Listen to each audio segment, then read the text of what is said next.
نہ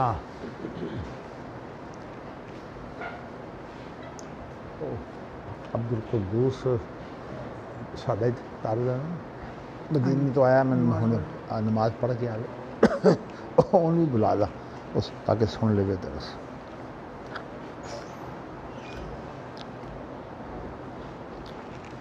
بسم اللہ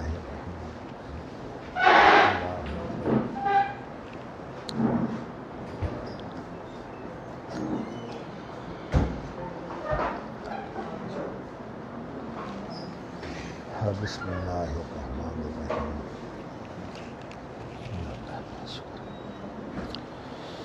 بسم اللہ الرحمن الرحیم.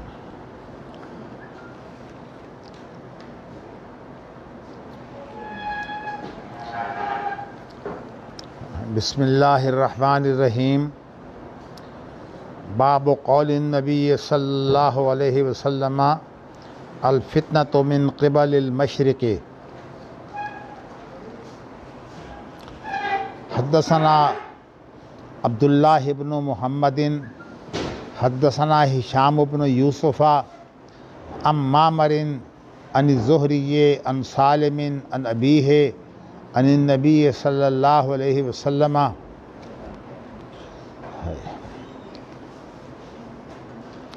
انہ قام الی جنب المنبر فقال الفتنہ ہا ہنا الفتنہ ہا ہنا من حیث یطلع قرن الشیطان او قال قرن الشمس.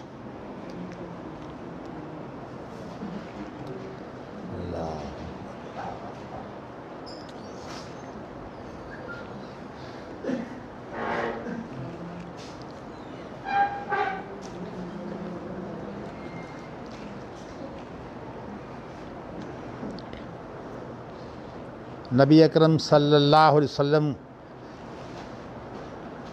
کے اس فرمان کے عنوان کے تحت کہ فتنہ جو ہے یہ مشرق کی جانب سے ہے، یعنی آپ نے فرمایا کہ جو مشرق ہے اس کے اندر جو ہے وہ فتنہ ہے.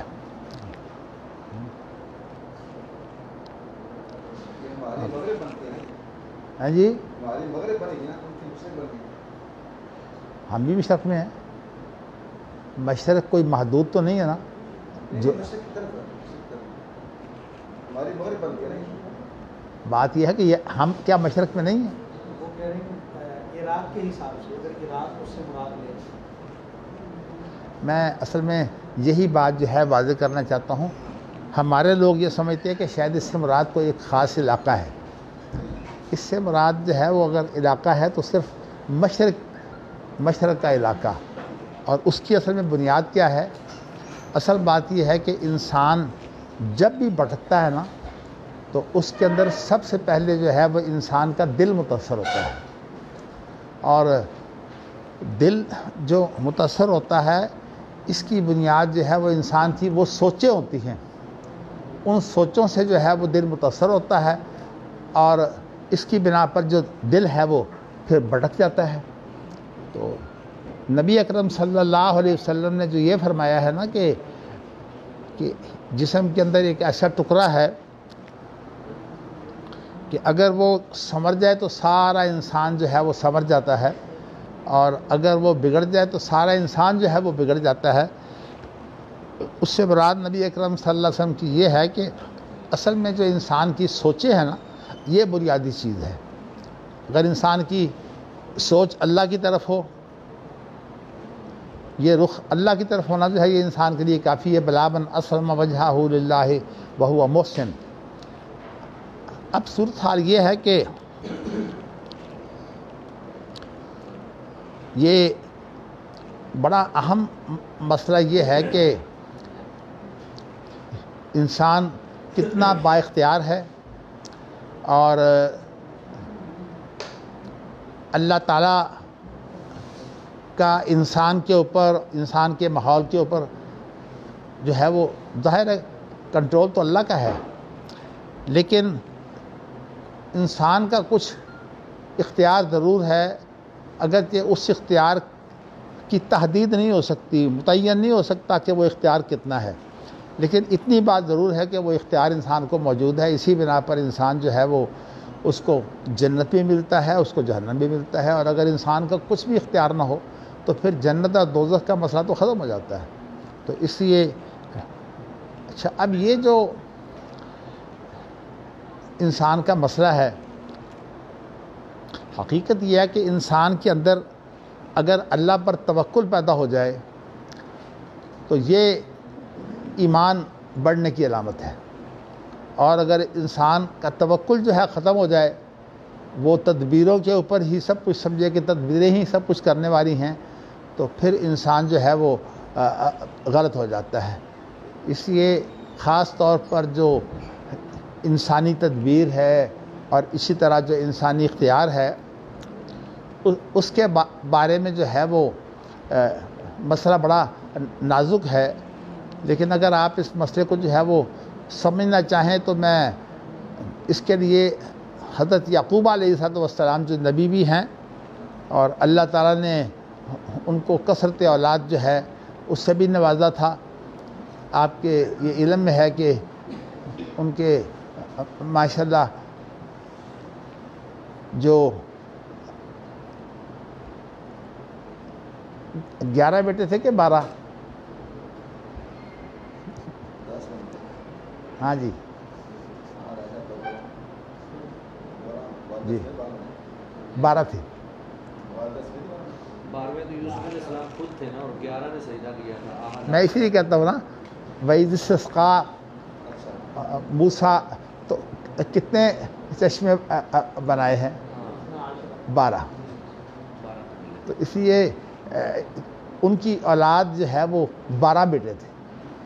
اب 1 درجن بیٹے جو ہیں وہ اللہ کی بہت بڑی دین ہے، لیکن بات یہ ہے کہ جب وہ ایک بیٹے اکٹھے ہو جائیں،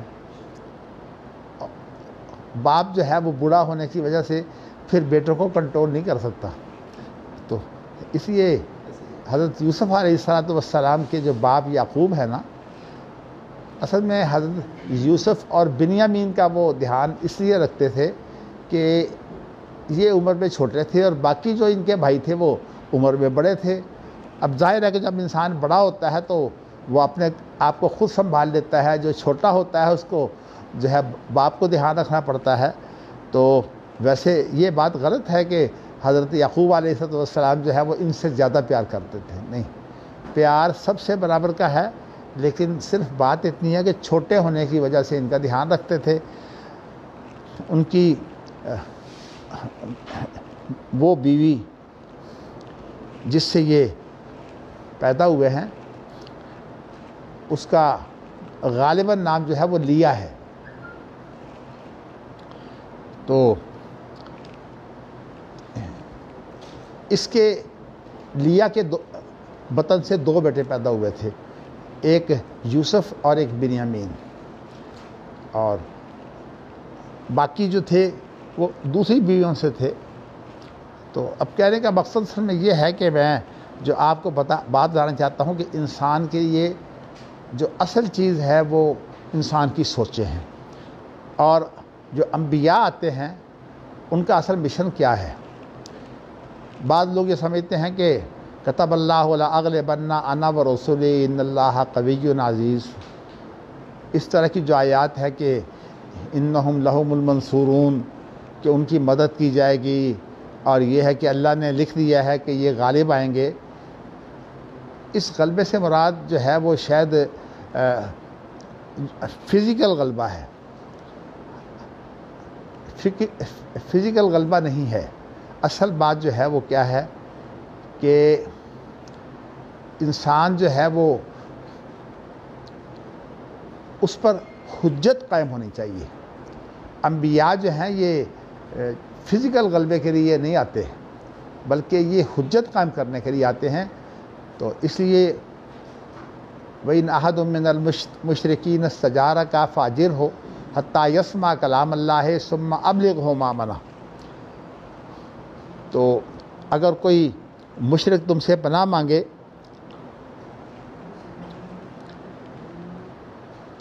اسے تو ہے وہ پناہ دو، اور ایسی پناہ دو کہ بالکل وہ پرامن ہو جائے، یعنی اس پر دباؤ کی کوئی شکل نہ ہو، بالکل اسے جو ہے وہ امن کی جگہ پر جو ہے وہ اسے سمجھاؤ اور امن کی جگہ پر جو ہے اسے رکھو، یعنی اس کے ساتھ کوئی زیادتی نہیں کی جا سکتی۔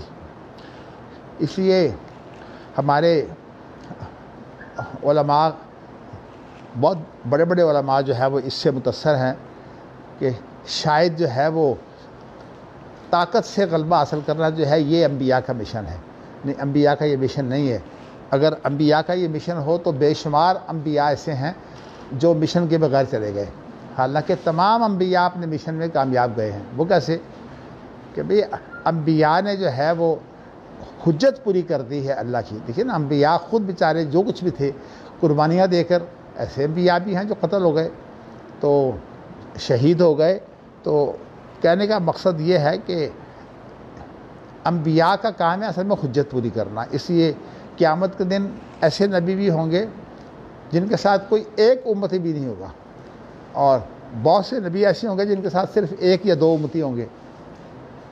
کیا وجہ ہے؟ وجہ یہ ہے کہ حجت تو انہوں نے پوری کر دی، لیکن جو ان کے ساتھ ساتھی جو بنے تھے نا، وہ ایک دو ہی بنے۔ تو اس بنا پر جو ہے وہ انبیاء کا اصل مشن ہے حجت پوری کرنا۔ میں نے یہ آیت اس لیے پڑھی ہے کہ خاص طور پر ڈاکٹر اسرار جو ہے وہ اس بات سے بڑا مغالطہ کھا گئے۔ اللہ تعالیٰ نے ڈاکٹر اسرار کو جو ہے وہ بہت ذہین بنایا تھا، اور ڈاکٹر اسرار جو ہیں وہ اپنی ذہانت سے بھرپور فائدہ بھی اٹھاتے تھے، اور چونکہ وہ میڈیکل سائنس کے کامیاب ڈاکٹر بھی تھے، اس اعتبار سے جو ہے وہ جو انہوں نے یہ طب سیکھی وہ اس سے بھی فائدہ اٹھاتے تھے۔ مطلب یہ بھی ایک چیز جو ہے وہ ان کے لیے معاون تھی۔ لیکن یہ ہے کہ چونکہ علم کے اندر گہرائی نہیں تھی، تو اس لیے وہ بہت دفعہ مغالطے کھا جاتے تھے، اور ان کے بڑے مغالطے جو ہیں وہ اصل میں سوچوں کے ہیں، فکری مغالطے۔ تو جس آدمی کو انہوں نے قابل دیکھا اس معاملے میں اس کے پیچھے لگ گئے، جیسے کہ ان کو جو ہے وہ یہ آدمی جو تھے یوسف سلیم چشتی، ان کو یہ سمجھ آئی کہ یہ بہت قابل ہیں، اور یہ انہیں سمجھ آئی کہ یہ جو تمام مخلوق جو ہے یہ اللہ ہی ہے، ہماؤس کا جو نظریہ ہے۔ تو اس کو جو ہے وہ یوسف سلیم چشتی عام طور پر، چونکہ میں نے تقریریں ان کی سنی ہیں، وہ عام طور پر یہ بیان کرتے تھے کہ موحد میں صرف میں ہوں، کیونکہ میں اس بات کا قائل ہوں کہ سب کچھ اللہ ہی ہے، یہ توحید ہے، باقی سب لوگ مشرک ہیں۔ مطلب ہے کہ جو اللہ کے علاوہ کسی کا وجود مانتے ہیں وہ سب مشرک ہیں، حالانکہ انہیں یہ پتہ نہیں کہ اللہ کا وجود اور مخلوق کا وجود جو ہے یہ دونوں ایک قسم ہی نہیں ہے، وہ الگ وجود ہے اور وہ الگ وجود ہے۔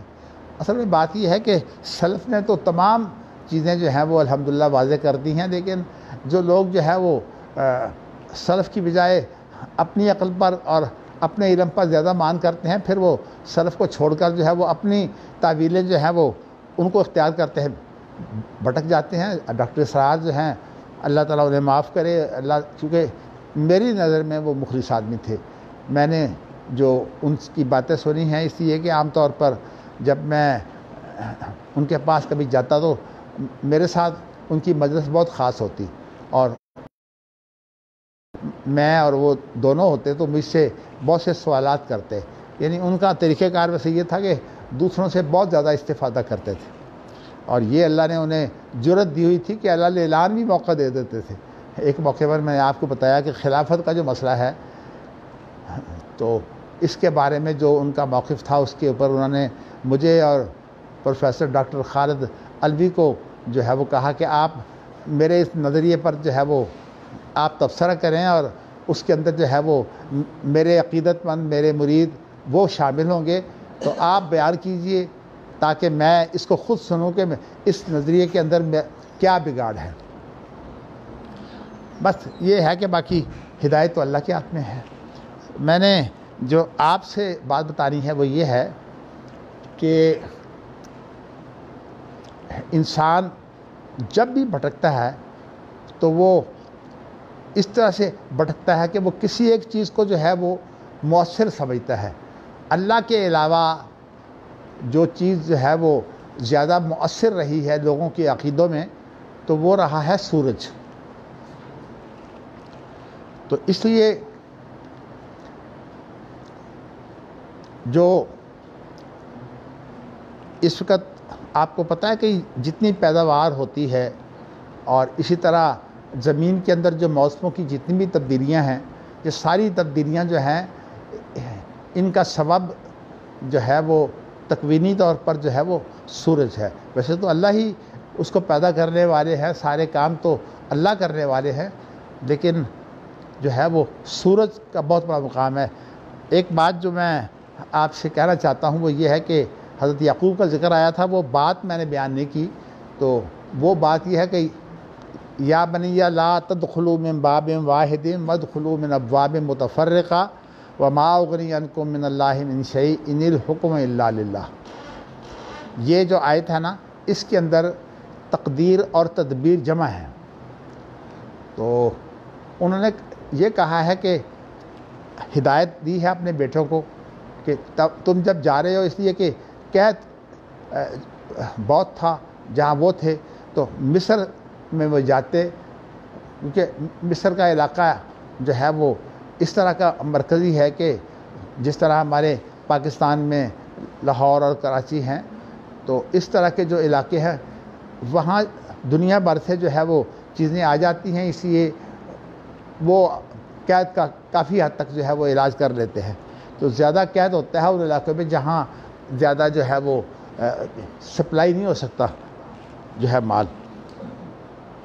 تو میں بتانا اصل میں یہ چاہتا ہوں کہ خرابی کی جو پہلی بنیاد ہے نا وہ یہ ہے کہ انسان یہاں سے بھٹکتا ہے کہ بھئی سورج جو ہے کیا ہمارے اندر اگر وہ اتنا دخیل ہے تو کیا ایسی بات ہے کہ سورج جو ہے اس کو بھی اللہ کے علاوہ ایسی اہمیت دی جائے کہ جیسے کہ پارسی جن کو جو ہے عربی زبان میں مجوس کہتے ہیں، ان کے ہاں جو ہے وہ دو خدا ہے، اور خدا کا لفظ میں نے اس لیے بولا ہے کہ خدا جو ہے یہ اصل میں ہے پارسیوں کی ہی اصطلاح ہے خدا کی۔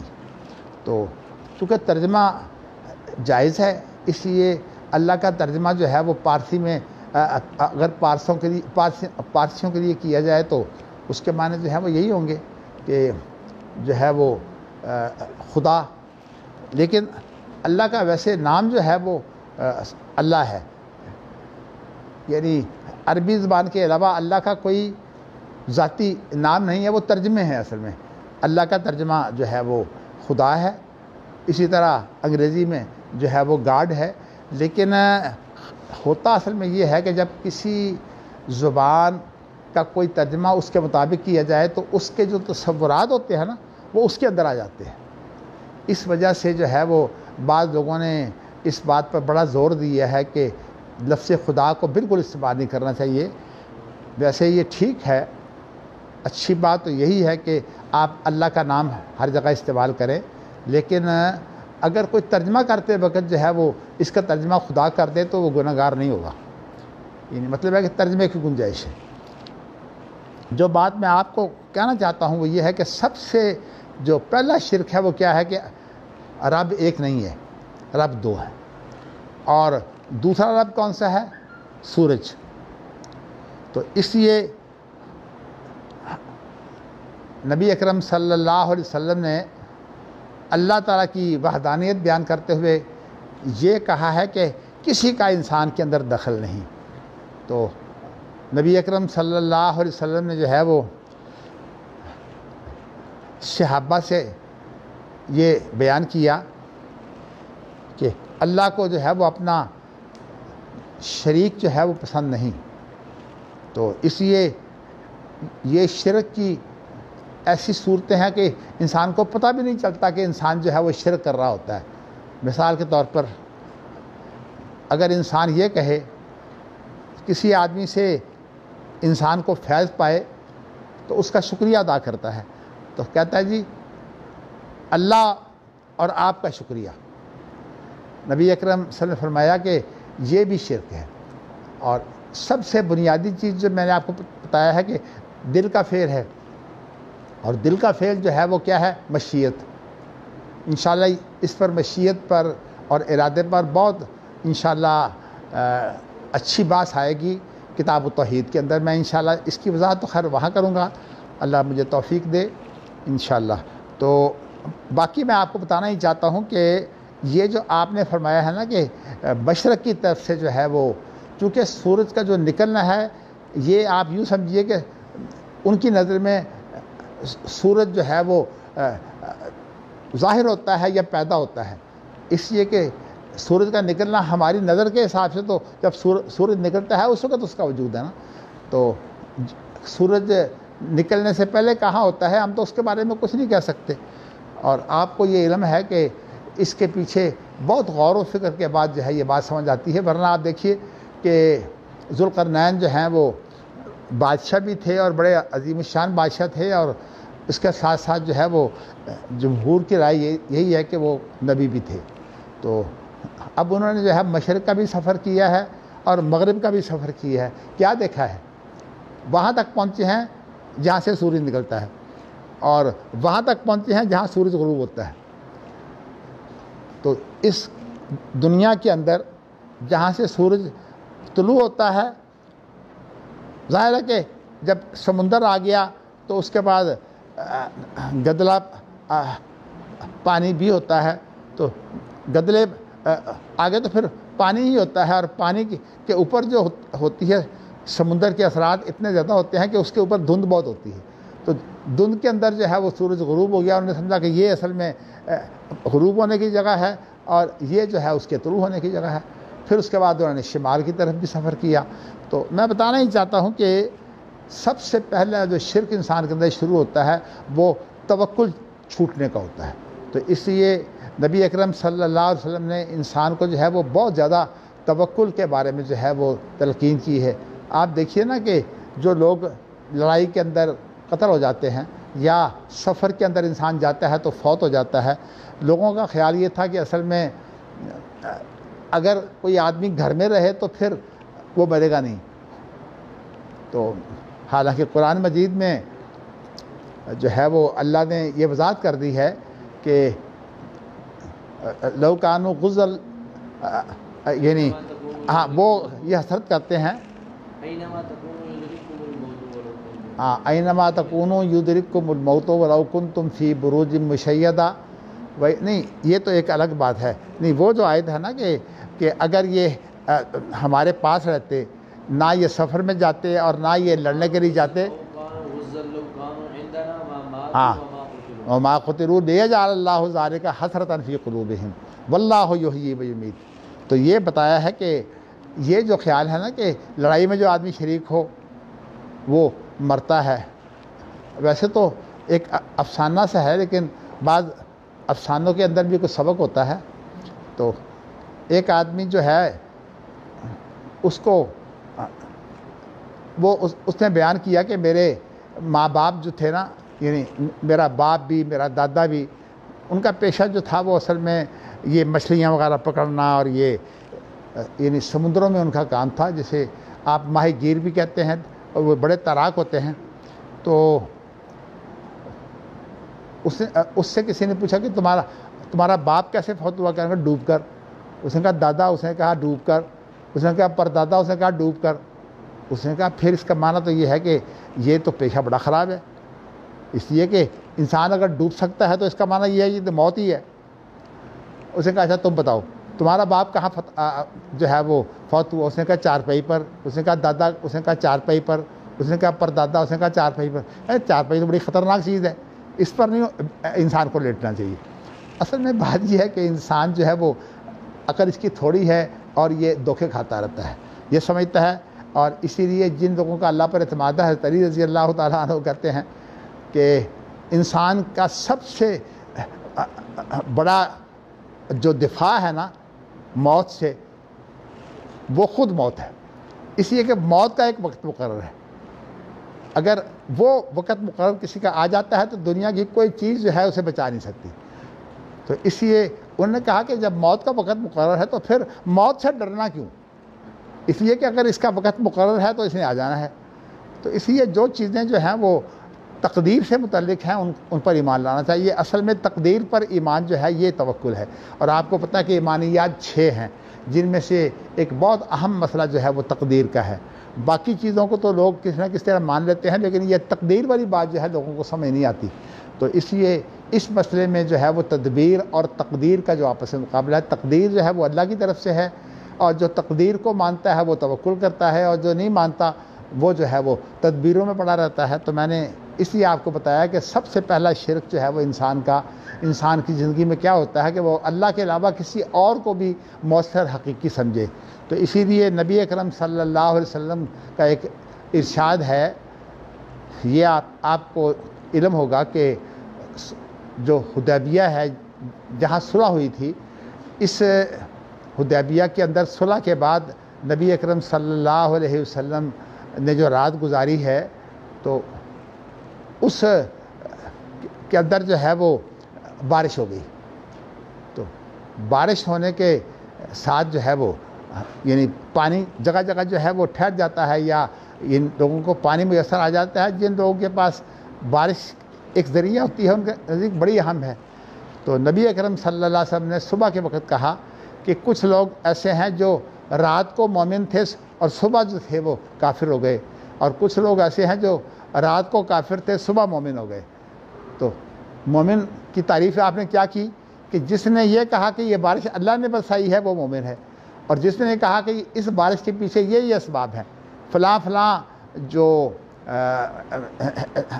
نو کا ترجمہ ہے جی ستارہ نہیں نو کہتے ہیں کھیتی کو، جس میں ستارہ کا ایک تعلق ہوتا ہے۔ اصل میں یہ کھیتیاں جو ہیں نا، یہ جو آسمان کی کھیتیاں ہیں، ستارے کا ان سے تعلق ہوتا ہے۔ تو اس لیے لوگوں کا عقیدہ یہ ہے کہ اصل میں یہ ہماری تقدیر ہوتی ہے، یعنی نجوم، ان میں نجوم جو ہے وہ آپ کو پتہ ہے نا شرک ہے۔ شرک کی وجہ اصل میں یہ ہے کہ وہ ستاروں کو ہماری زندگی کے اندر مؤثر مانتے ہیں۔ یہ ہمارے مسلمانوں کے اندر بہت عقیدہ عام ہے۔ آپ حیران ہوں گے کہ اللہ تعالیٰ نے، اللہ ان سے بچا کے رکھے، بہت ہی خطرناک یہ بات ہے۔ اور میں نے بڑے بڑے علماء کے خاندان دیکھے کہ جب یہ عقیدہ ان کے اندر آ گیا تو اس کے بعد پھر جو ہے وہ دنیا سے جو ہے وہ علماء کی اولادیں، یعنی اللہ کی طرف سے انہیں یہ مار پڑی کہ وہ اس عقیدے کے حامل ہو گئے۔ میں نام نہیں لینا چاہتا، لیکن بہر صورت اللہ تعالیٰ جو ہے وہ رحم کرے۔ تو میں نے آپ کو بتایا ہے کہ یہ جو بات ہے نا کہ فلاں کھیتی کی وجہ سے جو ہے وہ اثر ہوا ہے، یعنی جیسے علم نجوم ہے اس کی یہ باتیں ہیں۔ تو اس بنا پر جو ہے وہ شخص کافر ہو جاتا ہے۔ اور آپ کو یہ پتہ ہے کہ نبی اکرم صلی اللہ علیہ وسلم نے فرمایا کہ جو کاہن کے پاس آئے اور اس کی باتیں سنے اور اس کی باتوں کو اچھا سمجھے وہ مشرک ہو جاتا ہے۔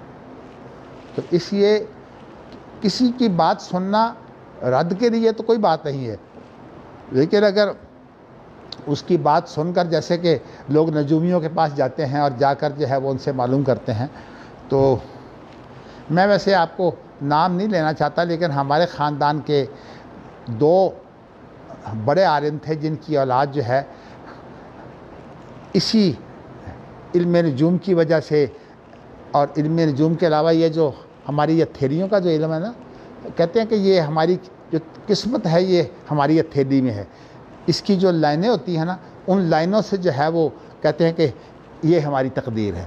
تو اللہ نے جو ہے وہ پوری کی پوری اولاد جو ہے وہ تباہ کر دی، حالانکہ بڑے عالموں کی اولاد تھی۔ عقیدے بگڑ گئے، جب یہ عقیدہ ہی بگڑ گیا تو معاملہ جاتا رہا۔ اللہ کی بہت بڑی نعمت یہ ہے کہ اللہ تعالیٰ کسی کو ہدایت دے دے۔ تو تو میں آپ کو جو بات بتا رہا ہوں وہ یہ ہے کہ اصل میں جو مشرق کا لفظ ہے وہ علاقہ نہیں ہے، کوئی چیز منحوس نہیں ہوتی. منحوس اگر ہے تو اصل میں لوگوں کی عقائد منحوس ہیں. تو اس لیے جو مشرق کا حصہ ہے، اس سے نبی اکرم صلی اللہ علیہ وسلم نے یہ بیان کیا ہے کہ مشرق کے اندر جو ہے وہ سورج کی عبادت کی وجہ سے شرک ہوتا ہے. تو اس لیے اس میں اشارہ ہے دراصل جو پارسی جنہیں ہم مجوس کہتے ہیں ان کے عقیدے کی طرف، اس لیے کہ ان کا جو ہے وہ ایک ہے معبود، نیکی کا معبود ان کا الگ ہے، اور ان کا جو ہے وہ بدی کا معبود جو ہے وہ الگ ہے.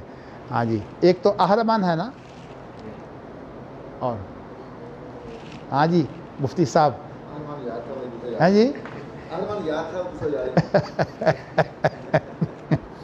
آپ ماشاءاللہ میرے ارد گرد بیٹھے ہوئے ہیں تو میرا تعاون کیا کرنا.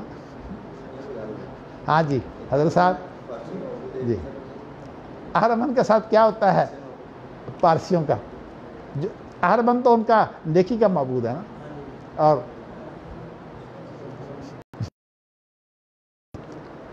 ماشاءاللہ ہاں جی نہیں، ہاں اہرمن برائی کا معبود ہے، جزداں جو ہے وہ نیکی کا معبود ہے. تو یہ اصل میں چلیے چھوڑیے ان چیزوں کو، بات لمبی ہو جائے گی. میں آپ سے کہنا یہ چاہتا ہوں کہ یزداں اور اہرمن یہ دو جو ہیں ان کے معبود ہیں.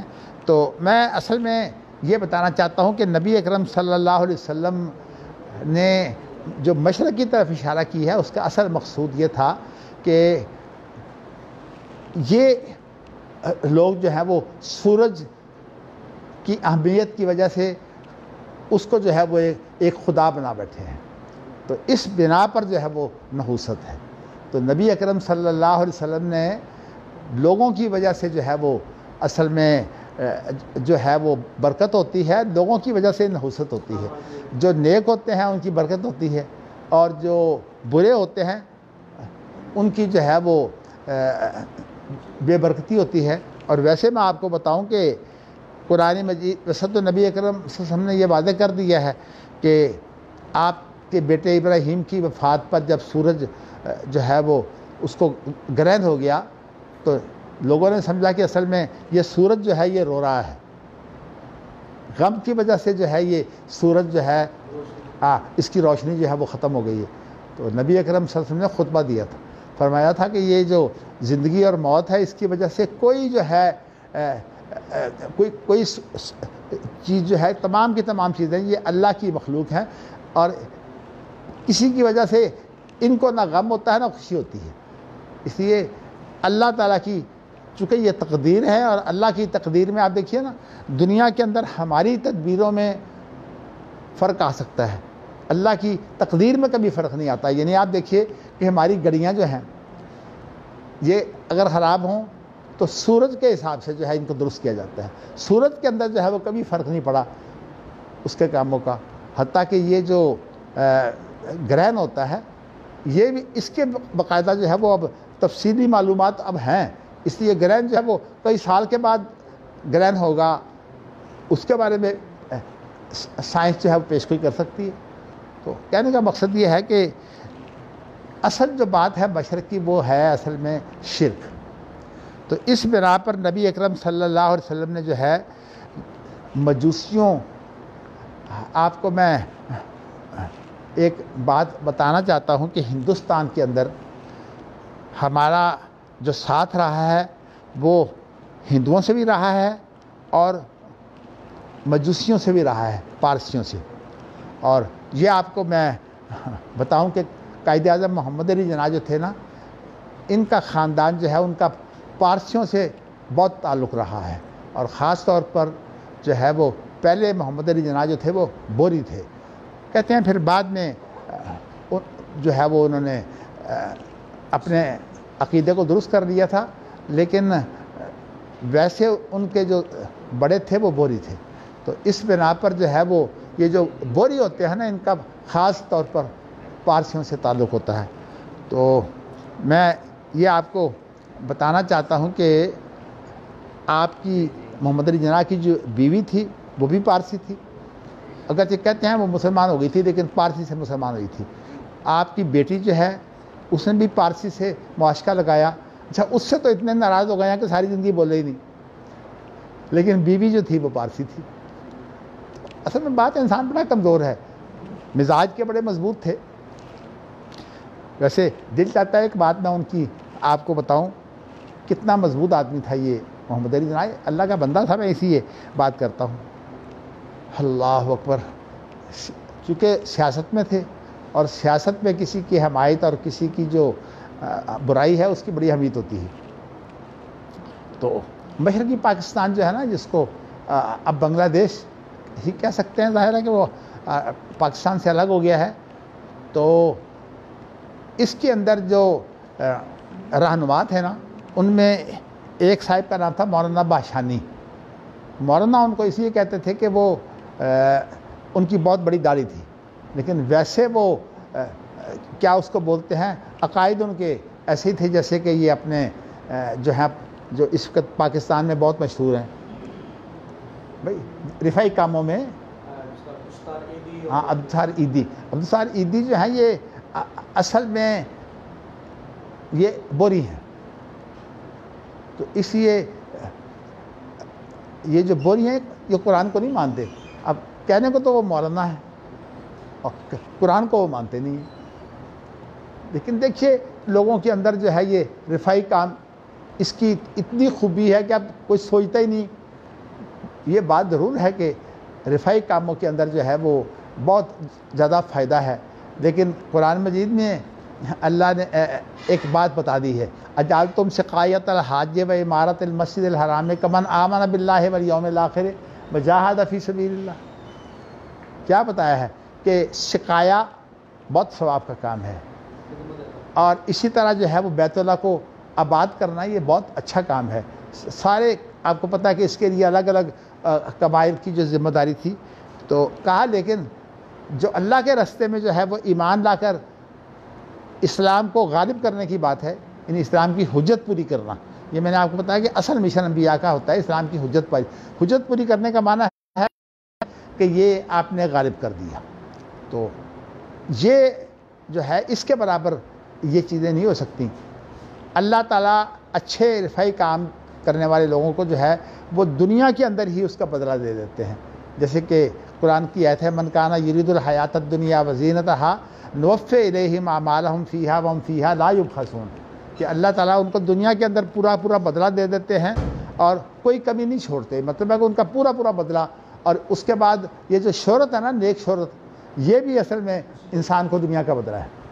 تو اللہ تعالیٰ جو ہے وہ اس سے بچا کے رکھے کہ دنیا کے اندر انسان کو جو ہے وہ نیکی کا بدلہ مل جائے اور آخرت میں بالکل انسان جو ہے وہ خالی ہو۔ چلیے اب بات جو ہے وہ بہت ہو گئی، اب آپ پڑھیے۔ تو اب حدیث میں جو میں نے آپ کو بتایا کہ اصل مسئلہ جو ہے وہ شرک کا ہے، تو شرک چونکہ ادھر شرک تھا اس لیے نبی اکرم صلی اللہ علیہ وسلم نے جو ہے اس کو جو ہے وہ بیان نہیں کیا۔ تو حدثنا عبداللہ ابن محمد حدثنا ہشام بن یوسف عن معمر عن الزہری عن سالم عن ابیہ عن النبی صلی اللہ علیہ وسلم انہ قام الی جنب المنبر قال الفتنہ ہا ہنا الفتنہ ہا ہنا من حیث یطلع قرن الشیطان او قال قرن الشمس، یعنی ترجمہ اس کا یہ ہے کہ یہ سالم جو ہیں یہ حضرت عبداللہ بن عمر کے بیٹے ہیں، تو یہاں مراد عبداللہ بن عمر ہیں کہ انہوں نے نبی اکرم صلی اللہ علیہ وسلم سے یہ خبر دی ہے کہ آپ کھڑے ہوئے منبر کے ایک جانب اور کہا کہ الفتنہ ہا ہنا، فتنہ اس جگہ ہے، یعنی ایک جانب سے مراد جو ہے کہ منبر کو جو ہے اس کے مشرقی جو حصہ تھا نا، آپ ذرا تھوڑے سے ادھر ہو گئے اور کہا کہ ادھر فتنہ ہے، یعنی آپ نے جو کہا وہ اپنے عمل سے بھی بتایا کہ ان دنوں لاؤڈ اسپیکر تو ہوتا نہیں تھا، لیکن انسان کی جو ہوتی ہے نا یہ حرکتیں وہ واضح کرتی ہیں۔ تو الفتنہ ہا ہونا، فتنہ اس جگہ ہے، یعنی آپ نے اشارہ تو کیا ہے اپنے ادھر ہو کر جو ہے، اور من حیث یطلع قرن الشیطان، جہاں سے جو ہے وہ شیطان کا سینگ جو ہے وہ طلوع ہوتا ہے۔ اصل میں شیطان کا سینگ جو ہے، جب شیطان جو ہے وہ سب سے پہلا کام جو لوگوں سے کرواتا ہے وہ کیا کرواتا ہے؟ شرک میں ڈالتا ہے۔ تو شرک کا اس کا طریقہ یہ ہے کہ وہ جب سورج نکلتا ہے نا، تو اس وقت جو ہے وہ شیطان جو ہے وہ اس کے سینگ ہیں، تو اپنے سینگ جو ہے وہ سورج کے سامنے کر لیتا ہے، کہ تاکہ جو لوگ سورج کی عبادت کرتے ہیں اس کے عابد بن جائیں، وہ ان کا معبود ہو جائے، گویا کہ سورج کی عبادت جو ہے وہ شیطان کی عبادت ہے۔ تو اسی طرح جب سورج غروب ہوتا ہے تو اس وقت جو ہے وہ اس کو بھی جو ہے وہ ایک منحوس سمجھا جاتا ہے، تو اس اعتبار سے جو ہے وہ اس کی بھی برائی ہے۔ لیکن نبی اکرم صلی اللہ علیہ وسلم نے جو ہے وہ مشرق کے بارے میں کہا ہے کہ یہاں سے سورج طلوع ہوتا ہے، تو اس کا مطلب یہ ہے کہ یہ مشرق کی بات ہے، اور اگر مغرب کی بات ہوتی تو آپ کہتے کہ مشرق اور مغرب دونوں سے طلوع ہوتا ہے، لیکن ویسے رب مشرقین و رب المغربین جو ہے وہ اس سے جو سورج کے جو ہے وہ تھوڑا تھوڑا فرق پڑتا ہے نا۔ آپ دیکھیے کہ گرمیوں میں سورج جو ہے وہ ذرا ایک اور جگہ سے طلوع ہوتا ہے، اور جب سردیاں آ جاتی ہیں تو سورج جو ہے وہ ذرا قریب ہو جاتا ہے، اس لیے کہ دن چھوٹے ہوتے ہیں نا، تو گرمیوں میں دن بڑے ہوتے ہیں اور سورج جو ہے وہ زیادہ جو ہے وہ مشرق کے دوسرے حصے پر جو ہے وہ وہاں سے طلوع ہوتا ہے، پھر اس کے بعد جو غروب ہوتا ہے تو وہ بھی زیادہ فاصلہ طے کر کے۔ تو یہ جو ہے وہ ظاہری طور پر جو بات ہے میں اس کے مطابق اس کی تعبیر کر رہا ہوں۔ تو یہ میں نے آپ کو بتایا ہے کہ شیطان کا سینگ جو ہے وہاں سے نکلتا ہے۔ اصل میں مشرق میں یہ خرابی ہے، اور میں نے آپ کو جو یہ بتایا ہے نا کہ اس سے مراد کوئی خاص علاقہ ہے، اصل میں نبی اکرم صلی اللہ علیہ وسلم نے جو ہے وہ اشارہ کرتے ہوئے نجد کا اشارہ کیا تھا۔ تو نجد کے معنی ہوتے ہیں اونچی زمین کے، اور جو نیچی زمین ہوتی ہے اس کو بولتے ہیں غور۔ تو جو اونچی زمین جو ہے نا وہ اصل میں مشرق میں ہے، تو اس لیے جو علاقہ نجد ہے نا وہ بھی جو ہے وہ مشرق میں پڑتا ہے۔ تو اس لیے آپ کا قریب ترین جو مشرق ہے وہ تو نجد ہی ہے نا، تو اس لیے، لیکن آپ نے مشرق سے مراد کوئی خاص علاقہ نہیں لیا۔ اگر آپ علاقہ لیں گے تو پھر صورتحال جو ہے وہ کیسے بگڑتی ہے کہ سب سے پہلے تو جو مخالفین ہیں وہ کہیں گے کہ جی نجد جو ہے وہ اس کی برائی آئی ہے۔ تو نجد سے جو محمد بن عبد الوہاب کی تحریک ہے اور کتاب و سنت کی تحریک ہے، اللہ اسے جو ہے وہ برکت ڈالے۔ اس وقت بھی دنیا بھر کے اندر صرف ایک ملک ہے جس کا دستور و قانون جو ہے وہ وہی ہے، کتاب و سنت، اور کہیں بھی جو ہے وہی دستور نہیں ہے۔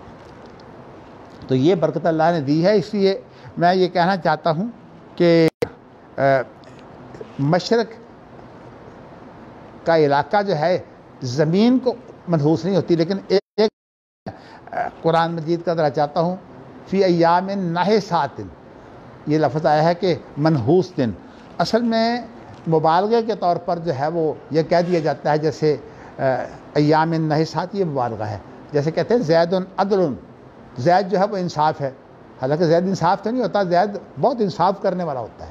تو اسی طرح یہاں جو ایام نحسات ہیں یہاں مبالغہ ہے۔ جی اب آگے پڑھتے ہیں۔ حدثنا قتیبہ بن سعید حدثنا لیث عن نافع عن ابن عمر عنہما انہ سمع رسول اللہ صلی اللہ علیہ وسلم وهو مستقبل المشرق یقول الا ان الفتنہ ہا ہنا من حیث یطلع قرن الشیطان۔ تو عبداللہ بن عمر، وہاں تو پہلی حدیث میں تو عبداللہ بن عمر کا اپنا بیٹا جو ہے ان سے روایت کر رہا تھا، اور یہاں جو ہے وہ کا بہت خاص شاگرد ہے. امام محدثین نے اس پر بحث کی ہے کہ سب سے بہترین جو سند ہے وہ کون سی ہے، تو وہ یہ سند انہوں نے جو ہے وہ سب سے بہتر بتائی ہے، جس کے اندر جو ہیں وہ عبداللہ بن عمر سے نافع جو ہیں وہ روایت کرنے والے ہیں. ہاں، نافع یہ ان کے غلام ہیں. تو یہ راوی جو ہیں یہ خود نافع ہیں. تو نبی اکرم صلی اللہ علیہ وسلم نے یہ ذکر کیا کہ اللہم بارک لنا فی شامنا، اللہم بارک لنا فی یمیننا. اصل میں نبی اکرم صلی اللہ علیہ وسلم جو گفتگو کرتے تھے نا، وہ عام طور پر جو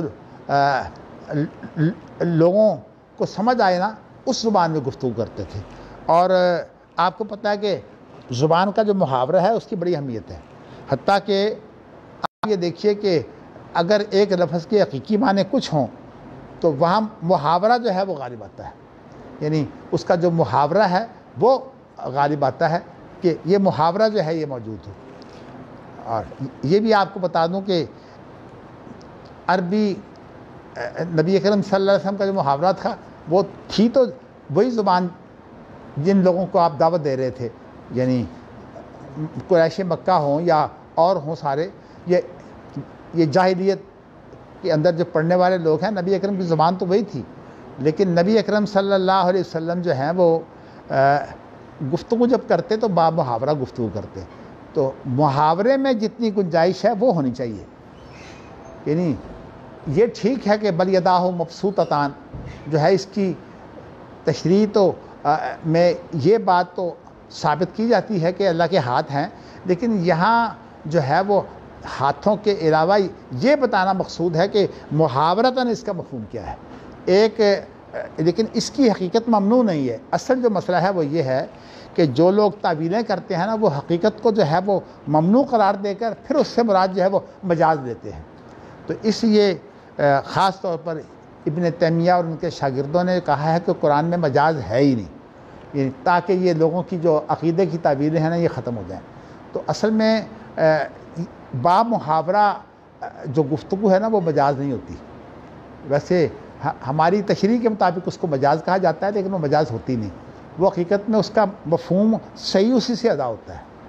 میں نے آپ کو واقعہ سنایا تھا نا، ایک شاعر نے کسی کی مذمت کی تھی تو حضرت عمر رضی اللہ تعالیٰ عنہ نے جو ہے وہ دوسرے کو بلایا تھا اور کہا کہ تم بتاؤ کہ یہ کلام جو ہے یہ کیسی ہے، یہ بہت جو ہے وہ کہہ رہا ہے مجھے بہت برا بلا کہا ہے. تو اس نے کہا جی ہاں تو یہ مذمت والی کلام ہے. تو مطلب یہ کہ جس کا ذوق ہو. اب امام بخاری کے بارے میں جب میں نے الحمدللہ میں مطالعہ کرتا ہوں، تو جب میں نے ایک حدیث آپ کے انشاءاللہ آ ہی رہی ہے، تو اچھا ٹائم تھوڑا رہ گیا ہے، تو بات لمبی ہو جائے گی، اس لیے میں اس کو چھوڑتا ہوں. انشاءاللہ آئے گی تو وہاں میں آپ سے بات کروں گا. اچھا جی، اب نافع جو ہے وہ ابن عمر سے روایت کرتے ہیں. ابن عمر نبی اکرم صلی اللہ علیہ وسلم سے اپنی سما کی بات کرتے ہیں اور کہتے ہیں کہ نبی اکرم صلی اللہ علیہ وسلم جو ہے نا اس وقت آپ کا جو رخ ہے نا وہ مشرق کی طرف تھا، اور آپ کیا فرما رہے تھے؟ الا ان الفتنۃ ہا ہونا، خبردار، یعنی کان کھول کے سن لو کہ ان الفتنہ ہا ہونا، فتنہ اس جگہ ہے. تو ہا ہونا جو ہوتا ہے نا یہ دور کے لیے استعمال ہوتا ہے، اس لیے کہ الفاظ بڑھ گئے ہیں نا. اگر ہونا کہیں تو یہ قریب کے لیے بالکل، اور اگر ہا ہونا کہیں گے تو دور کے لیے. لیکن یہ دور کی اور قریب جو ہے نا ان کی کوئی حد مقرر نہیں ہوتی، ان کے اندر بہت ابہام ہے. یہ اگر معرفے کی طرف مضاف بھی ہو جائے نا تو پھر بھی جو ہے وہ معرفہ نہیں بنتا. من حیث یطلع قرن الشیطان جو ہے وہ جہاں سے شیطان کا سینگ جو ہے وہ نکلتا ہے. تو یہ آگے روایت ہے، حدثنا علی بن عبداللہ حدثنا اظہر بن سعد عن ابن عون عن نافع عن ابن عمر. اب یہ ہے کہ پہلی روایت میں تو جو سالم تھے، اس روایت دوسری روایت میں نافع ہیں، اب تیسری روایت میں بھی نافع ہی ہیں. اور نافع عبداللہ بن عمر سے روایت کرتے ہیں، لیکن اس کے کچھ الفاظ کا فرق ہے. ذکر النبی صلی اللہ علیہ وسلم اللہم بارک لنا فی شامنا اللہم بارک لنا فی یمیننا قال ہیں یمننا، ہاں ٹھیک ہے جی، یمن اصل میں کچھ مجھے عارضہ ہے اس کا، کیا اس کو بولتے ہیں، اللہ اکبر، موتیا کا، تو اس لیے اسے ڈاکٹر تو کہتا ہے آپریشن کروا لیں مگر میں کرواتا نہیں ہوں۔ تو اللہم بارک لنا فی یمیننا قالوا یا رسول اللہ وفی نجدنا، یعنی یہ جو ہمارا مشرق ہے اس کا اب نام دے دیا نجد۔ نجد سے مراد جو ہے وہ اونچی جگہ ہوتی ہے۔ تو فَأَظُنُّهُ قَالَ فِي الثَّالِثَةِ، میرا گمان یہ ہے کہ آپ نے تیسری مرتبہ یہ بات کہی ہے، هُنَاكَ الزَّلَازِلُ وَالْفِتَنُ وَبِهَا يَطْلُعُ قَرْنُ الشَّيْطَانِ، کہ میرا گمان یہ ہے کہ تیسری مرتبہ آپ نے یہ بات کہی۔ دیکھو نا، یہ بات جو ہے گمان کے ساتھ بیان کی ہے۔ نبی اکرم صلی اللہ علیہ وسلم سے جو روایت گمان کے ساتھ ہوتی ہے وہ اتنی معتبر نہیں ہوتی جتنی یقین کے ساتھ ہوتی ہے، لیکن آپ کو میں بتا چکا ہوں کہ گمان کے ساتھ اگر قرائن مل جائیں تو وہ بھی یقین کے معنی میں ہوتا ہے، جیسے الذین یظنون انہم ملاقو ربہم۔ لیکن ویسے لفظ جو گمان ہے یہ علم سے کمتر ہے، اس اعتبار سے جو ہے وہ اس روایت کو امام بخاری بعد میں لائے ہیں، پہلے پکی روایتیں لے آئے ہیں جو یقین کے ساتھ جو ہے وہ روایت ہوئی ہے۔ اور جو شخص کہتا ہے کہ یہ گمان کے ساتھ بات تھی تو اس لیے اس کے بارے میں وہ الفاظ بھی لے آئے ہیں، تو اصل میں روایتیں مل کر جو ہیں وہ ایک مفہوم جو ہے وہ پیدا کرتی ہیں۔ میں آپ کو بہت دفعہ یہ بتا چکا ہوں کہ امام شافعی نے اس کو بہت اہمیت دی ہے کہ روایتوں کو ملائے بغیر جو ہے وہ مفہوم نہ بنایا جائے، اس لیے کہ نبی اکرم صلی اللہ علیہ وسلم کی جو احادیث ہیں ان کی قرآن کی طرح کوئی ترتیب نہیں ہے، تو اس لیے موضوع کے حساب سے تو لوگوں نے حدیثیں بہت پیش کی ہیں، جیسے کہ امام بخاری جو ہے وہ ایک عنوان باندھ کر پھر وہ حدیث لاتے ہیں جو اصل میں عنوان کی تشریح ہوتی ہے اور عنوان کے بارے میں وہ دلیل ہوتی ہے۔ اچھا جی، اب یہ ہے کہ قالوا یا رسول اللہ وفی نجدنا فاظنہ قال فی الثالثہ هناك الزلازل والفتن، آپ نے فرمایا کہ جو مشرق میں زلزلے بھی آئیں گے اور فتنے بھی آئیں گے، وبہا یطلع قرن الشیطان، اور اسی جگہ جو ہے وہ شیطان کا سینگ جو ہے نکلتا ہے۔ میں ویسے یہ بات نسبت نہیں کرنا چاہتا، لیکن ایک بات بڑی حقیقت ہے جو پاکستان کے اندر لوگوں کو سوچنی چاہیے۔ میں نے آپ کو بتایا ہے کہ میں حسن ظن رکھتا ہوں محمد علی جناح جو جن کو قائد اعظم کہا جاتا ہے ان کے بارے میں، اور چونکہ وہ پاکستان کو بنانے والے ہیں ان کی بہت بڑی اہمیت ہے، اور انہوں نے پاکستان بننے سے 7 سال پہلے جو ہے وہ حیدرآباد دکن کے اندر ایک تقریر کی تھی۔ اس تقریر میں سوال آپ نے جواب بھی دیا۔ سوال یہ تھا کہ پاکستان کا دستور کیا ہوگا؟ تو انہوں نے جواب یہ دیا تھا کہ پاکستان کا کوئی دستور جو ہے وہ ہمارا کام نہیں ہے بنانا، اللہ کا قرآن جو ہے یہ پاکستان کا دستور ہوگا۔ اب یہ بات جو ہے یہ محمد علی جناح آپ کو بتاؤں جھوٹ بولنے والے نہیں تھے، اللہ تعالیٰ نے ایک شخص کو جو ہے وہ وکیل ہو کر بھی جھوٹ سے بچایا ہوا تھا، بہت بڑی بات ہے۔ تو محمد علی جناح جو تھے انہوں نے یہ بات کہی کہ قرآن ہمارا دستور ہوگا، لیکن ویسے ایسے حالات بنائے گئے کہ وہ بیچارے جو ہیں ابھی پاکستان پوری طرح آزاد بھی نہیں ہوا تھا کہ چلے گئے۔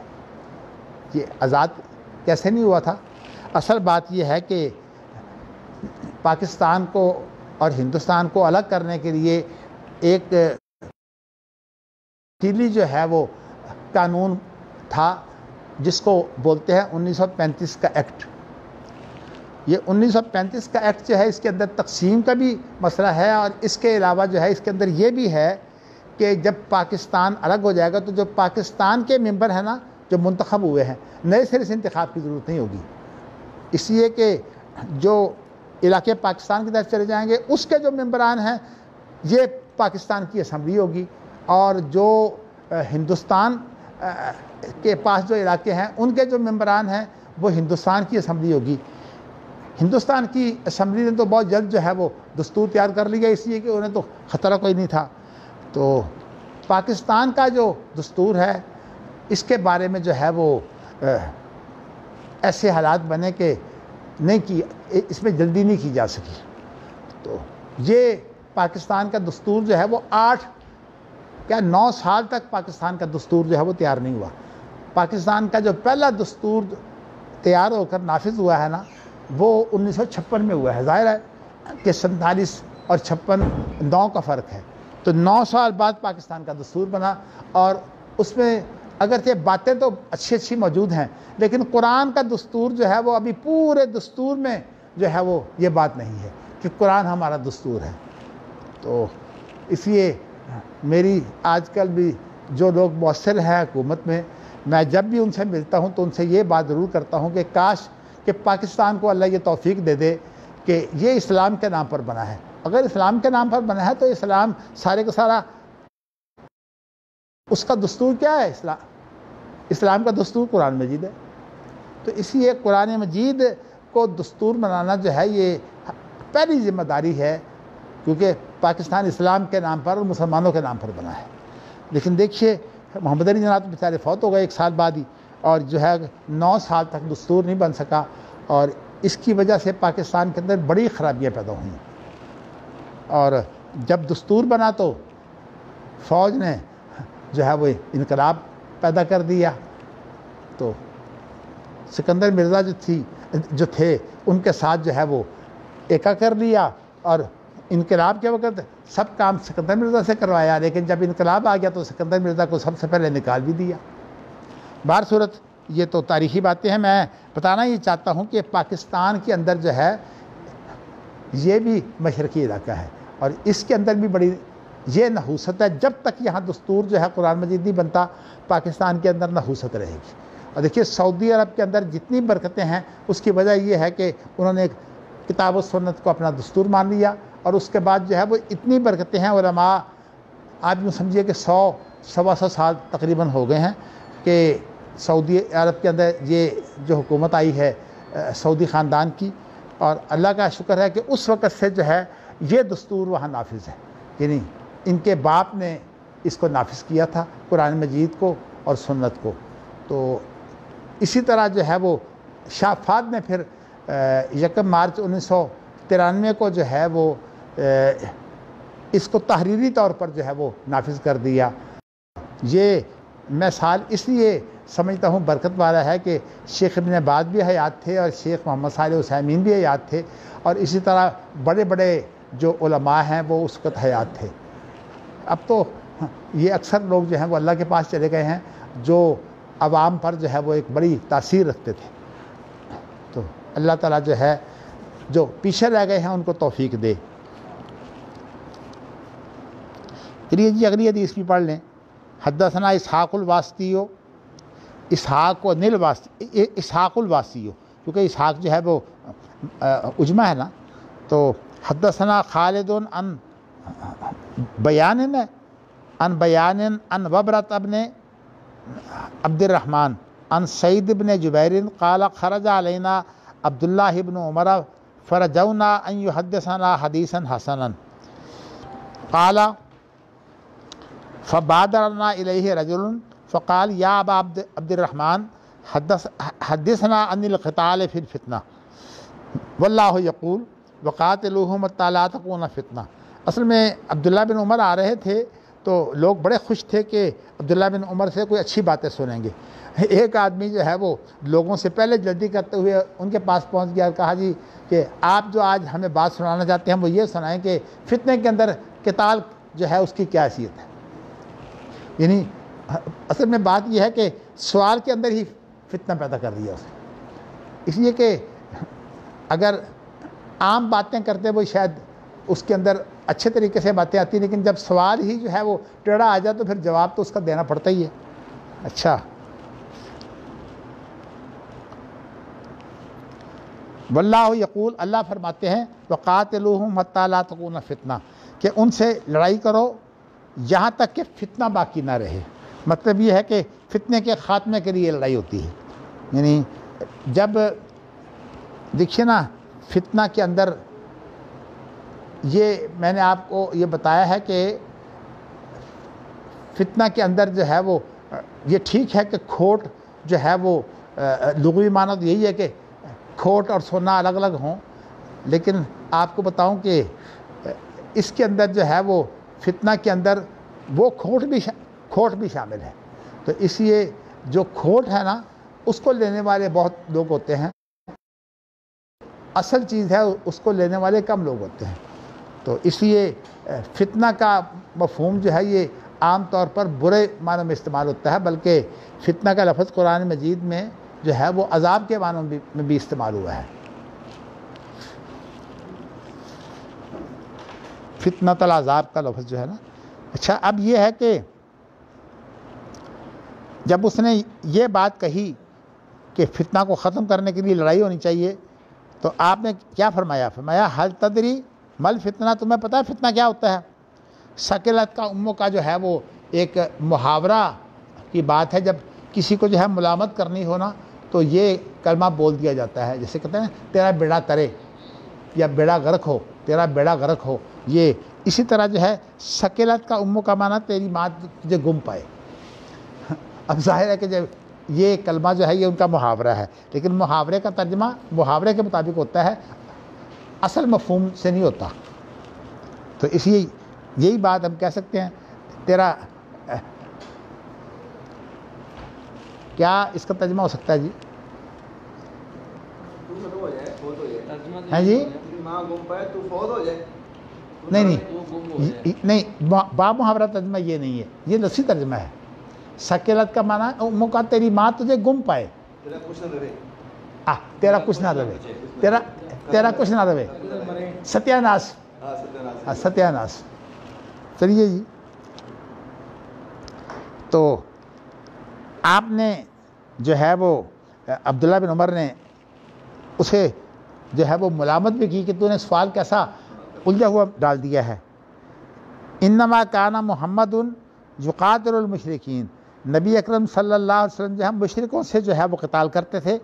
وکان الدخول فی دینہم فتنۃ ولیس کا قتالہم علی الملک، اور دین کے اندر جو لوگ داخل ہوتے تھے ان کا داخل ہونا جو ہے بہت بڑی آزمائش تھی. فتنہ سے مراد یہاں آزمائش ہے. ولیس کا قتالکم علی الملک، یعنی وہ تو اپنے دین کی وجہ سے آزمائش میں لوگ پڑھتے تھے، اور تم جو ہو وہ اقتدار کے لیے لڑائی کر رہے ہو. ملک کا معنی اقتدار، تم اقتدار کے لیے جو ہے وہ لڑائی کر رہے ہو. تو بتایا یہ ہے کہ نبی اکرم صلی اللہ علیہ وسلم نے جو ہے وہ قتال کو جو ہے وہ اس لیے جائز نہیں ہے کہ فتنہ پیدا کیا جائے. میرے خیال میں بعض جگہ پر الفاظ یہ بھی ہیں کہ میں تو فتنے کے خاتمے کے لیے کوشش کرتا ہوں اور تم کہتے ہو کہ میں فتنہ جو ہے اس کو بڑھاؤں.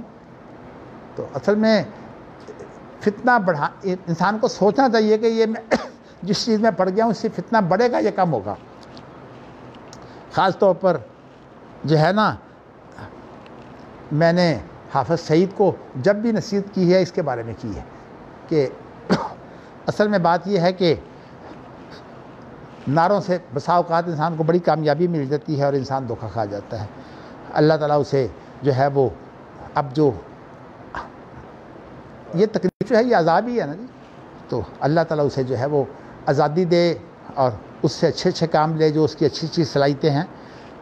بہت اچھی صلاحیتیں بھی ہیں. میں چونکہ میرے ساتھ وہ 23 سال رہا ہے بچپن سے، تو میں تو اس کی صلاحیتوں کو جانتا ہوں. لو جی، مگر ایک بات میں آپ کو بتانا چاہتا ہوں، اس لیے کہ ہاں جی نہیں آپ چھوڑ دیجیے، میں اس بات کو لمبا نہیں کرنا چاہتا، لیکن میں بتانا چاہتا ہوں وہ یہ ہے کہ میں نے اتفاق سے بعض دفعہ کوئی بات ہو ایسی تو میں کوئی اردو تفسیر بھی دیکھ لیا کرتا ہوں. تو میں نے اردو تفسیر دیکھی تو مجھے جو ہے وہ دکھ ہوا کہ لوگ بخاری کی شرح لکھنے کے لیے تو تیار ہو جاتے ہیں، لیکن یہ نہیں اسلام کے جو بڑے نازک تصورات ہیں نا ان کا ان کو پتہ نہیں ہوتا. اصل میں ہم لوگ جو ہیں وہ شاخوں پر بیٹھے ہیں، اور جو مین دھارا ہے نا اس کے کیا مسائل ہیں وہ ہمیں پتہ نہیں، اور اس لیے نبی اکرم صلی اللہ علیہ وسلم انبیاء کو آپ دیکھیے تو وہ ہمیشہ مین دھارے میں کام کرتے رہے ہیں، جہاں تک ان کا اختیار تھا۔ نبی اکرم صلی اللہ علیہ وسلم کو تو آپ دیکھ لیجیے مکہ مکرمہ میں مین دھارا جو تھا وہ شرک کا تھا، آپ اس میں کام کرتے رہے ہیں، آپ جو ہے وہ جاتے رہے ہیں، وہ جو میلے لگتے تھے مارکیٹوں، جب مارکیٹیں وہاں لگتی تھیں تو نبی اکرم وہاں جا کر جو ہے وہ دعوت دیا کرتے تھے، تو کس طرح جو ہے وہ آپ نے دعوت پھیلائی ہے۔ تو مین دھارے کو چھوڑ کر جو ہے کام کرنا، میں سمجھتا ہوں کہ یہ بہت بڑی غلطی ہے۔ تو اس لیے میں ویسے عملی کام تو نہیں کر سکا، لیکن اللہ کا شکر ہے کہ میں جب سے مدینہ منورہ سے واپس آیا ہوں، میں نے جو مین دھارے کے مسائل ہیں ان کو دیکھنے کی، ان کی تحقیق کرنے کی کوشش کی ہے۔ ایک اہم مسئلہ ہے وہ یہ ہے کہ لڑائی کی بنیاد کفر ہوتا ہے، یا لڑائی کی بنیاد جو ہے وہ اصل میں فتنہ سے مراد کیا ہے؟ لڑائی کی بنیاد اصل میں کفر نہیں ہوتا، لڑائی کی بنیاد جو ہوتی ہے وہ فتنہ سے مراد ہے کہ جب ایسا پیدا ہو جائے کہ تمہیں مجبور کر دیا جائے، تو اس وقت پھر تم نے جو ہے وہ ظاہر ہے کہ اسلام کا بول بالا کرنا ہے، اللہ کا نام تم نے بلند کرنا ہے، اللہ کا نام جو ہے وہ نیچا ہو ہی نہیں سکتا۔ تو اللہ کے نام کے لیے پھر تمہیں آخری کام یہ ہے کہ لڑائی کرنی پڑے تو وہ بھی کرو، اس لیے کہ نبی اکرم صلی اللہ علیہ وسلم کا یہ ارشاد ہے لا تتمنوا لقاء العدو، دشمن، یہ بھی بخاری کی حدیث ہے، تم دشمن سے ملاقات کی آرزو نہ کرو۔ یہاں دیکھیے قتال سے منع کیا آپ نے، لا تتمنوا لقاء العدو واسألوا اللہ العافیہ، اللہ سے عافیت کا سوال کرو۔ یعنی کیا مطلب ہے کہ اللہ سے معافی مانگو کہ اللہ لڑائی نہ ہو۔ اچھا، اس کے بعد یہ ہے کہ وَإِذَا لَقِيتُمُوهُمْ فَاثْبُتُوا، یعنی اگر ایسا ہو جائے کہ وہی لوگ جو ہے وہ تمہارے اوپر حملہ کر دیں تو پھر تم نے جو ہے وہ ثابت قدم رہنا ہے، اس وقت اللہ پر توکل کرنا ہے۔ آپ دیکھیے کہ آپ جو ہے نا یہ ہدایت دیتے ہیں، ہمیں لڑائی کرنا پہلا کام ہی نہیں ہے، اصل میں پہلا آپ جو ہے وہ اپنی ہدایت کو جو ہے وہ عام کریں، لیکن جب ہدایت جو ہے اس کے لیے بھی ایسے حالات پیدا ہو جائے کہ انسان جو ہے وہ کسی کر سکے، پھر حالات بڑے خراب ہوتے ہیں، اور یہی بہت بڑا فتنہ ہے۔ تو میں ابن تیمیہ نے ایک مضمون لکھا ہے، کتاب ہی سمجھ لیجیے، وہ کہتے ہیں کہ لڑائی کی بنیاد جو ہے وہ فتنہ ہوتا ہے، کفر نہیں۔ کیا مطلب ہے؟ وہ کہتے ہیں کہ اسلام کا مقصود لڑائی نہیں ہے، اسلام کا مقصود جو ہے وہ اصل میں فتنے کا خاتمہ ہے۔ تو اس کے متعلق جو آیتیں ہیں قرآن مجید میں بڑی صاف موجود ہیں، لا ینہاکم اللہ عن الذین لم یقاتلوکم فی الدین ولم یخرجوکم من دیارکم ان تبروہم وتقسطوا الیہم ان اللہ یحب المقسطین، انما ینہاکم اللہ عن الذین فی الدین قاتلوکم فی الدین واخرجوکم من دیارکم وظاہروا علی اخراجکم ان تولوہم ومن یتولہم منکم فاولئک هم الظالمون۔ یہ دو آیتیں جو ہیں یہ بڑی واضح ہیں کہ ایک آدمی کافر ہو اس کے بارے میں یہ قطعاً حکم نہیں ہے کہ آپ اس کو جو ہے وہ ختم کر دیں۔ اصل میں یہ جو نعرہ ہے نا یہ جہادیوں کا کہ ہم تو کافروں کو ختم کرتے ہیں، بھئی کافروں کو ختم کرنے کا حکم آپ کو کہاں ہے؟ آپ کو تو حکم یہ ہے کہ اللہ کا نام بلند کرو، کافر جو ہے وہ ماتحت ہو جائے۔ تو اصل میں یہ اس کے لیے لڑائی لڑنا اللہ کے نام کی بلندی کے لیے وہ تو خیر جہاد ہے ہی، لیکن اس کے لیے پہلا جہاد جو ہے وہ اصل میں غزوہ فکری ہے، فکر کا جہاد ہے۔ جیسے میں نے آپ کو بتایا نا کہ مشرق کی آپ نے جو مذمت پیش کی ہے یہ اصل میں اس شرک کی بات ہے جو پارسیوں کا شرک ہے، اور یہ مسلمانوں میں بھی بہت پایا جاتا ہے۔ میں نے آپ کو جو ہندوستان کی مثالیں دی ہیں نا، ہندوستان میں ہندوؤں کے ساتھ ساتھ ہمارے جو ہے وہ ہمارے اوپر پارسی اثرات بہت زیادہ ہے، تو اور اس کی پاکستان میں خاص طور پر وجہ جو ہے میں نے آپ کو بتا دی ہے۔ اچھا جی، تو میں اب آپ کو یہ بتانا چاہتا ہوں کہ یہ بہت بڑی غلطی ہے، اور اللہ تعالیٰ جو ہے وہ ان کو توفیق دے کہ اس بات کو سمجھیں۔ تو انہوں نے لکھا ہے کہ کافروں کو جو ہے وہ ان سے لڑنا چاہیے، حالانکہ کافروں سے لڑائی کا حکم جو ہے وہ قرآن مجید میں نہیں ہے۔ حکم اصل میں ان لوگوں کے بارے میں ہے جنہوں نے آپ پر ظلم کیا ہے۔ نہیں دیکھیے نا، قرآن مجید کے کتنے واضح الفاظ ہیں، انما السبیل علی الذین یضربون الناس ویبغون فی الارض، یعنی جو لڑائی کا رستہ ہے اس کی بنیادی ظلم ہے اور فساد ہے۔ قرآن مجید میں موجود ہے کہ ورنہ جو ہے وہ لڑائی کی ایک صرف بنیاد ہے کہ انسان، کوئی مسلمان کسی مسلمان پر جو ہے وہ سرکشی اختیار کرے، اجتماعی سرکشی۔ وَإِذَا أَصَابَهُمُ الْبَغْيُ هُمْ يَنتَصِرُونَ، یہ مسلمانوں کی صفات بیان ہوئی ہے نا۔ تو جب کوئی بغاوت کرے تو وہ اس کا بدلہ لیتے ہیں۔ اور امام نخعی نے، میں آپ کو بتا چکا ہوں کہ نخعی اگرچہ امام ابو حنیفہ جو ہیں وہ بھی بہت بڑے عالم ہیں، میں تو خیر ان کی اللہ نہ کرے کبھی بھی کوئی ایسی بات نہیں کرتا جو مذمت کی ہو، تو اچھی حسن ہے۔ تو نخعی جو ہیں وہ ان کے دادا استاد ہیں، بہت بڑے محدث بھی ہیں اور بہت بڑے فقیہ بھی ہیں، اگرچہ مسئلہ ان کا جو ہے نا وہ رائے والا، وہ اصل میں ان کا اور سعید بن مسیب کا اختلاف ہے۔ تو ابراہیم نخعی نے اس کی تفسیر یہ کی ہے کہ جب ظلم اجتماعی بن جائے تو اس وقت جو ہے وہ اس کا دفاع کرنا جو ہے یہ ہماری ذمہ داری ہے۔ مسلمان جو ہیں وہ اجتماعی ظلم کو برداشت نہیں کرتے۔ انفرادی طور پر اگر کافر ہو تو کوئی بات نہیں، وہ ذمہ ہو کر رہ سکتا ہے، لیکن اگر اجتماعی طور پر جو ہے وہ کفر جو ہے وہاں نافذ ہو تو پھر مسلمان جو ہے وہ اس کو برداشت نہیں کرتا۔ آپ کو پتہ ہے کہ جب بحرین نے کہہ دیا تھا کہ ہم جو ہے وہ آپ کا اسلام قبول کرتے ہیں لیکن ہم حکومت آپ کو نہیں دیں گے، عمرو بن العاص نے معاہدہ کر دیا تھا اللہ کے رسول کی طرف سے کہ ہمارا مقصود حکومت لینا ہے ہی نہیں، ہمارا مقصود تو اصل میں جو ہے وہ اسلام کی بات ہے۔ آپ نے اسلام قبول کر لیا، ہم کامیاب ہیں، حکومت آپ کے پاس رہے۔ اسلم تسلم کا معنی یہ ہے، آپ اسلام لے آئیں، آپ بھی سلامت رہیں، حکومتیں بھی باقی رہیں۔ تو اس لیے یہ جو تصور جماعت اسلامی کا ہے نا کہ حکومت جو ہے وہ یہ ہمارے اوپر جو ہے وہ، جماعت اسلامی کا جو تصور ہے بہت اس میں غلطیاں ہیں۔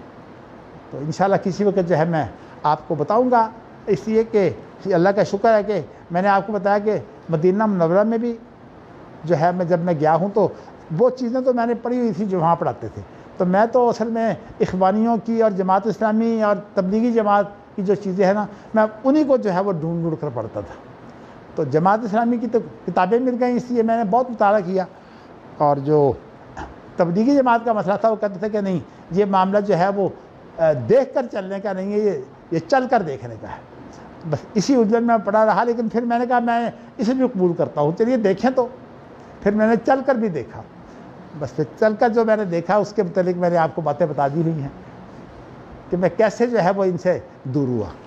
چلیے جی، اب یہ حدیث جو ہے ماشاءاللہ یہ ساری آ گئی ہے، مگر میں نے آپ کو یہ بتایا ہے کہ لڑائی کی بنیاد فتنہ ہوتا ہے اور کفر نہیں ہوتا جی۔ تو اسی طرح جو ہے وہ اگر مشرک ہو تو مشرک سے بھی پہلا کام لڑنا نہیں ہے، پہلا کام جو ہے وہ اس پر حجت پوری کرنا ہے، کیونکہ انبیاء کا مشن جو ہے وہ حجت پوری کرنا ہے۔ تو اس لیے ابن تیمیہ نے یہ دیکھیے، اللہ تعالیٰ نے ابن تیمیہ کو ایسا بنایا ہے کہ بڑی بڑی خیر کی چیزیں جو ہیں وہ ابن تیمیہ سے مل جاتی ہیں۔ میں تو کہتا ہوں اللہ کی نشانیاں ہوتی ہیں ایسے لوگ۔ میں شیخ ابن باز کو اور شیخ محمد ناصر الدین البانی کو بھی اللہ کی نشانیاں سمجھتا ہوں۔ اللہ تعالیٰ جو ہے وہ ہمیں ان جیسا خلوص دے، اور اللہ تعالیٰ جو ہے وہ ہمیں اپنے بندوں میں شامل کر لے۔ بہت بہت شکریہ جی۔ تو جی پھر انشاءاللہ تعالیٰ اب یہ بات جو ہے، جو بات